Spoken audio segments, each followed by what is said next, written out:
Өзгөчө Ордалар милициясынын жалпы өздүк курамы барлык жерлерде, райондордо жалпы жамаатыбыз менен аскер кызматкерлери, гражданский персонал баарыбыз чыгып, ошо жапа-тырмак тазалыкка көңүл бөлүп, ушул жаз жарыш күз күрөш демекчи, ыймандын жарымы тазалык демекчи, биз да ошо тазалыкка жапа-тырмак бүгүнкү күндөн баштап ишти баштадык. Ошол эле учурда ушу Өзгөчө Кырдаалдар министрлиги тарабынан өзүңүздөргө маалым болгондой Жашыл долбоор программасы жыл сайын жүргүзүлүп келет.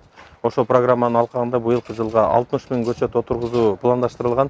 Ошол багытта дагы бүгүнкү күндөн баштап ошо Жашыл долбоор программасы көчөттөрдү отургузуу иштери да жүргүзүлө баштады. Ушу жазгы келе жаткан суу ташкындар, сел, жана орусча айтканда паводковый сезонго дагы даярдыкта жүрүп атат.